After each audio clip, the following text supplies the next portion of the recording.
Il suo cognome me lo ricorda? Chilone. Chilone. Sono col maestro Salvatore Chilone per parlare di folklore siciliano. Quale piacere avere l'opportunità di una persona, le posso stringere la mano, che non è facile oggi trovare il folklore siciliano. Picchi? Perché purtroppo i giovani si danno alle canzoni moderne, non conoscono la nostra sicilianità antica. Noi invece siamo dal 1935 che abbiamo questo coro delle Egadi e lo stiamo portando fino ad oggi. Abbiamo circa 22 componenti, alcuni ragazzi mancano perché sono studenti, non siamo professionisti.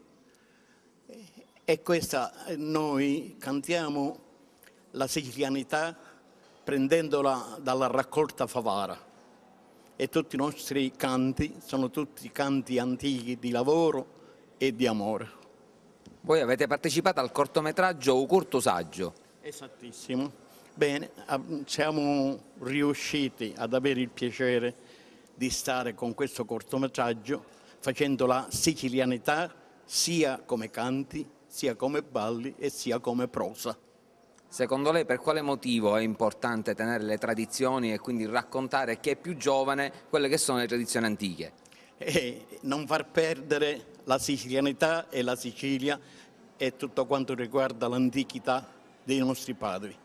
Mi hanno detto, dice, col maestro non ci scherzare tanto, perché il maestro dice un vuole che si babbia picchi, noi siciliani babbiamo sempre. No, ci mancasse altro, né altro non babbiamo invece. No? No, quando mai? E picchi? Noi scherziamo. Ah, che già è diverso, già un'altra cosa. Cioè, Dice un conto è scherzare, un conto è babbiare. Esattissimo. Qual è la differenza fra scherzare e babbiare? Babbiare è quando uno piglia per fissa a uno come a lei, per esempio, Esatto. senza che si offenda. No. Scherzare invece è stare sempre in allegria e dire che bagarata che devo vedere che me l'hanno. E quindi noi scherziamo, Esattissimo. un babbiamo. No, in questo momento sì. Allora mi fa la cortesia che gli dice a chi che ci sta guardando da casa, senza babbiare che c'è picca e babbiare. Attenzione, senza babbiare perché c'è piccare e babbiare.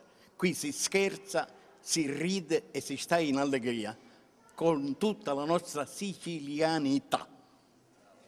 Vuole ringraziare qualcuno? Sì, senz'altro.